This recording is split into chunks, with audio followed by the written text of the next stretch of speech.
Hi friends, ಎಲ್ಲರೂ ಹೇಗಿದ್ದೀರಾ? ಚೆನ್ನಾಗಿದ್ದೀರಾ? ನಾನು ಚೆನ್ನಾಗಿದ್ದೇನೆ.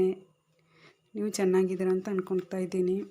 ನಾನೀಗ ಇಲ್ಲೊಂದು ಡ್ರೀಮ್ ಕೇಕ್ ಮಾಡೋದನ್ನು ನಿಮಗೆ ತೋರಿಸ್ಕೊಡ್ತಾ ಇದ್ದೇನೆ. ಇದಕ್ಕೆ ಫಸ್ಟ್ ನಾನು ಚಿಕ್ಕ ಕಪ್ಪಲ್ಲಿ 125 ಕಪ್ ಇದು ಚಿಕ್ಕದು, ಇದರಲ್ಲಿ 1 ಕಪ್ ಮೈದಾ ಹಾಕ್ತಾ ಇದ್ದೇನೆ. ಇದನ್ನು ಫಸ್ಟ್ ನಾವು ಸೋಸ್ಕೊಳ್ಳುವ. ಅದಾದಮೇಲೆ ಒಂದು ಚಿಟಿಕೆಯಷ್ಟು ಬೇಕಿಂಗ್ ಪೌಡ್ರ್ ಹಾಕ್ತಾ ಇದ್ದೇನೆ. ಇನ್ನು ಇದಕ್ಕೆ 1 ಚಮಚ ಕೋಕೋ ಪೌಡರ್ ಹಾಕ್ತಾ ಇದ್ದೇನೆ. 1 ಚಮಚ ಕೋಕೋ ಪೌಡ್ರ್.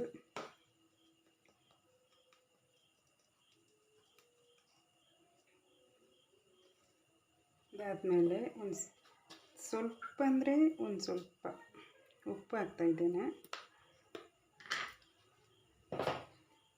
ಇದನ್ನು ತೆಗೆದಿಡೋಣ. ಇನ್ನು ನಾವೊಂದು ಬೌಲಲ್ಲಿ 1 ಮೊಟ್ಟೆ, ನಾನು ಬೀಟರಲ್ಲಿ ಬೀಟ್ ಮಾಡೋದಿಲ್ಲ, ಇದನ್ನು ನಾನು ಚಿಕ್ಕ ಕೇಕ್ ಆದ್ದರಿಂದ ಕೈಯಲ್ಲೇ ಬೀಟ್ ಮಾಡ್ತಾ ಇದ್ದೇನೆ. ಬೀಟರ್ ಯೂಸ್ ಮಾಡೋದಿಲ್ಲ, ನಾನು ಇದರಲ್ಲೇ ಬೀಟ್ ಮಾಡ್ತಾ ಇದ್ದೇನೆ. ಇದು ಡ್ರೀಮ್ ಕೇಕ್ ಮಾಡೋದರಿಂದ ಅಷ್ಟೇನು ದೊಡ್ಡ ಕೇಕ್ ಬರಬೇಕಂತಿಲ್ಲ, ಚಿಕ್ಕದಾದರೆ ಸಾಕು. ಅದಕ್ಕೋಸ್ಕರ ನಾನು ಇದೇ ಥರ ಕೈಯಲ್ಲಿ ಮಾಡ್ತಾ ಇದ್ದೇನೆ. ಅದೇ ಕಪ್ಪಲ್ಲಿ 1/4 ಕಪ್ಪಷ್ಟು ಸಕ್ಕರೆ ಹಾಕ್ತಾ ಇದ್ದೀನಿ. ಇದು ಚಿಕ್ಕ ಕೇಕು, ಜಾಸ್ತಿ ಏನು. ಅದಕ್ಕೆ ನಾನು ವೆನಿಲಾ ಎಸೆನ್ಸ್ ಹಾಕ್ತಾ ಇದ್ದೇನೆ ಸ್ವಲ್ಪ. ಅದು ಮೊಟ್ಟೆದು ಸ್ಮೆಲ್ ಹೋಗಲಿಕ್ಕೆ ಬೇಕಾಗಿ. ಇದು ಚಾಕ್ಲೇಟ್ ಸಿರಪ್ಪು, ಇದು ಸಹ 1 ಹನಿಯಷ್ಟು ಹಾಕ್ತಾ ಇದ್ದೇನೆ. ಹಾಕಿ ಆದಮೇಲೆ ಇಷ್ಟು ಹಾಲು ಹಾಕ್ತಾ ಇದ್ದೇನೆ. ಅಷ್ಟೇ, ಕೇಕ್ ಮಾಡೋದು ಈಸಿ. ಅದು ನೋಡುವಾಗ ಮಾತ್ರ ನಮಗೆ ತುಂಬ ಕಷ್ಟ ಆಗಿ ಕಾಣ್ತದೆ, ಈಸಿಯಲ್ಲಿ ಆಗುವಂಥ ಕೆಲಸ. 10 ನಿಮಿಷ ಸಾಕು ಒಂದು ಕೇಕ್ ಮಾಡಲಿಕ್ಕೆ. 10 ನಿಮಿಷವೂ ಬೇಡ, ಅದು ಬೇಯಲಿಕ್ಕೆ ಒಂದು 10-15 ನಿಮಿಷ ಬೇಕಾಗ್ತದೆ ಅಷ್ಟೇ. ಇದೇನು ಕೆಲಸ ಅಲ್ಲ.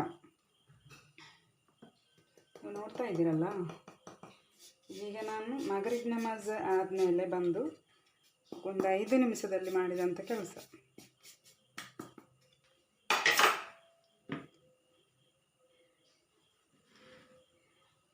ಇದನ್ನು ನಾನು ಓವನಲ್ಲಿಟ್ಟು ಒಂದು 15 ನಿಮಿಷ ಬೇಕ್ ಮಾಡ್ತೇನೆ.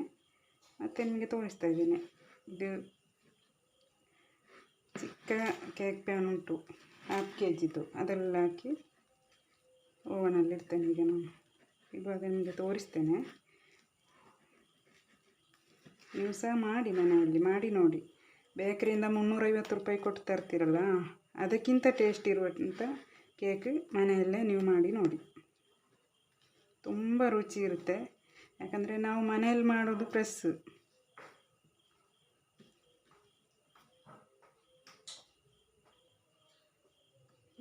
ನೋಡಿದ್ರಲ್ಲ, ಆವಾಗ ನಾನು ಸೋಸಿ ಇದು ಮಾಡಿ ಇಟ್ಟಿದ್ದೇನಲ್ಲ ಅಂತ ಆ ಹುಡಿ. ಇದು ಮೈದಾ ಮತ್ತು ಕೋಕೋ ಪೌಡರ್.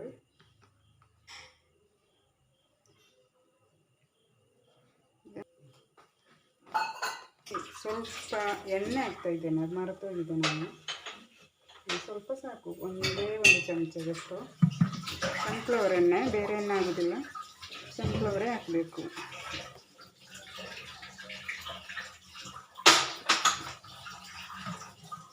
ಇದು ನೋಡಿ, ಇದಕ್ಕೆ ಸ್ವಲ್ಪ ಎಣ್ಣೆ ಒರೆಸ್ಕೊಂಡು, ಬಟರ್ ಪೇಪರ್ ಉಂಟು, ಅದೇನು ಬೇಕಂತಿಲ್ಲ, ಚಿಕ್ಕ ಕೇಕೆಲ್ಲ ನಾವು ಮಾಡೋದು.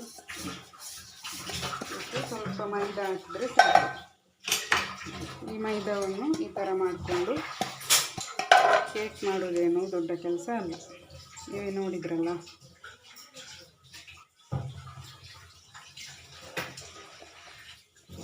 ನಾನು ಚಿಕ್ಕ ಕೇಕ್ ಮಾಡೋದು. ಡ್ರೀಮ್ ಕೇಕಿಗೆ ತುಂಬ ದೊಡ್ಡ ಕೇಕ್ ಏನು ಬೇಕಂತಿಲ್ಲ, 1/2 kgದು ಡ್ರೀಮ್ ಕೇಕ್.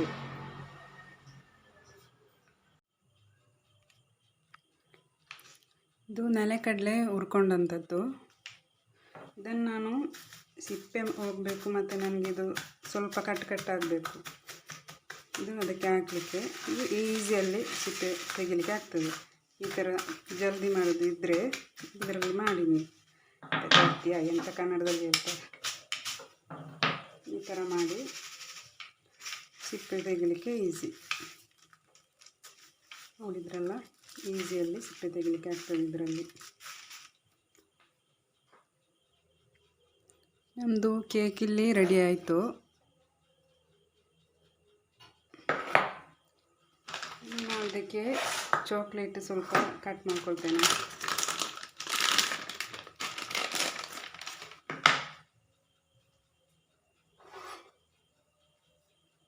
ಇಷ್ಟು ಬೇಡ,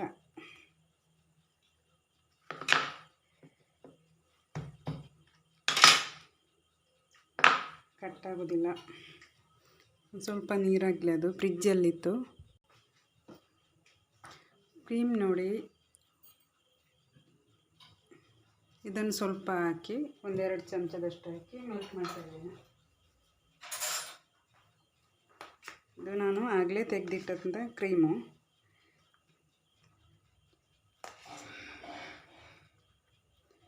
ಈ ಕ್ರೀಮನ್ನು ಹಾಕಿ ಓವನಲ್ಲಿಟ್ಟು ಸ್ವಲ್ಪ ಚಾಕ್ಲೇಟ್ ಮೆಲ್ಟ್ ಆಗುವಷ್ಟು ಇಟ್ಕೊಳ್ತೇನೆ.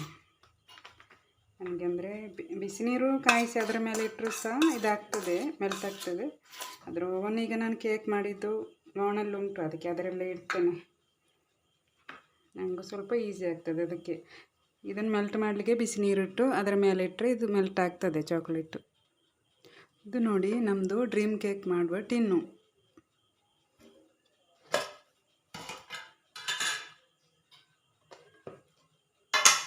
ಇದು ನಮ್ಮದು ಕೇಕು, ಚಿಕ್ಕ ಕೇಕು, ಸ್ಮೂತಾಗಿದೆ ಇದು. ನೋಡಿ, ಇದು ನಾನು ಶುಗರ್ ಸಿರಪ್ ಮಾಡೋದಕ್ಕೆ ಹಾಲಿಗೆ ಸ್ವಲ್ಪ ಸಕ್ಕರೆ ಹಾಕಿ ಸಿರಪ್ ಮಾಡಿಕೊಂಡೆ. ಶುಗರ್ ಸಿರಪ್ ಮಾಡಲಿಲ್ಲ, ಹಾಲಿಗೆನೇ ಸಕ್ಕರೆ ಹಾಕಿದ್ದೇನೆ. ಮತ್ತೆ ನನಗೆ ಇರ್ತದಂತ. Okay, correct 1/2 kg tin. ನೋಡಿದ್ರಲ್ಲ,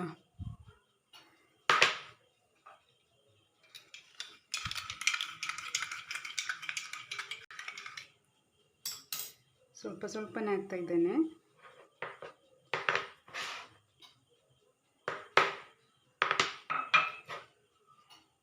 ಎಲ್ಕೊಳ್ತೆ. ಇದು ನಾನು ನೆಲಕಡಲೆ ಹುರ್ಕೊಂಡು ಅದರ ಸಿಪ್ಪೆ ಎಲ್ಲ ತೆಗೆದು ಕ್ಲೀನ್ ಮಾಡಿಟ್ಟಿದ್ದೇನೆ. ಯಾಕೆಂದರೆ ಡ್ರೈ ಫ್ರೂಟ್ಸು ಹಾಕ್ಬೋದು, ಇದು ಸಹ ಟೇಸ್ಟಿಗೆ ಹಾಕ್ಬೋದು. ಅದಕ್ಕೆ ಇದನ್ನು ಹಾಕುವ ಅಂತ ರೆಡಿ ಮಾಡಿಟ್ಟಿದ್ದೇನೆ.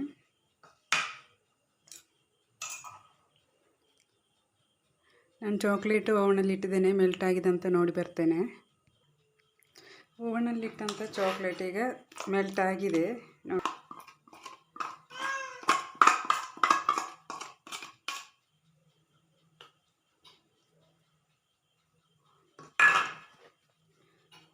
ಈ ಥರ ಎಲ್ಲ ಸೈಡಿಗೆ ಮುಟ್ಟುವಂತೆ ಸ್ಪ್ರೆಡ್ ಮಾಡಿ ಮೆಲ್ಟ್ ಮಾಡಿದ್ದನ್ನು ಹಾಕ್ತಾ. ಅದಕ್ಕೆ ಸ್ವಲ್ಪ ನಾನು ಮಾಡಿಟ್ಟಂಥ ಇದನ್ನು ಹಾಕ್ತಾ ಇದ್ದೇನೆ, ಕಡಲೆ ಬೀಜವನ್ನು.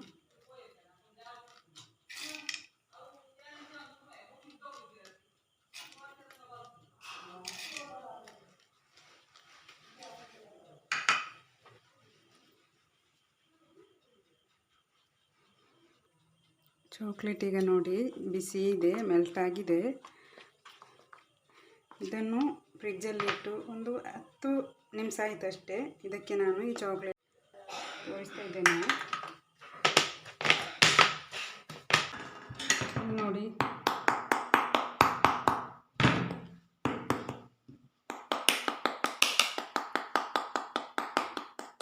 ಈ ಥರ ಇರುತ್ತೆ.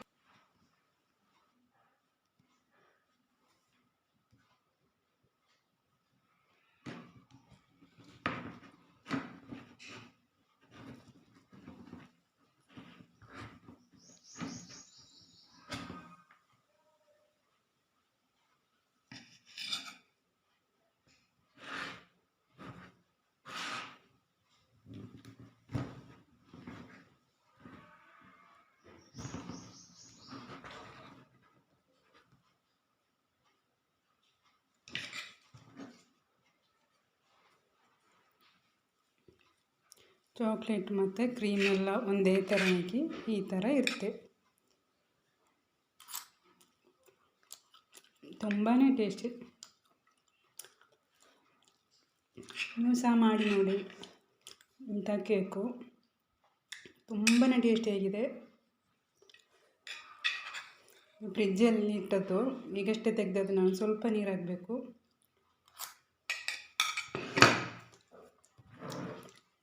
ಗಟ್ಟಿಯಾಗಿದೆ. ಇದು ಸ್ವಲ್ಪ ನೀರು ಹಾಕಬೇಕು. ಚಾಕ್ಲೇಟು ಮೆಲ್ಟ್ ಆದಾಗ ಕಟ್ ಮಾಡಿ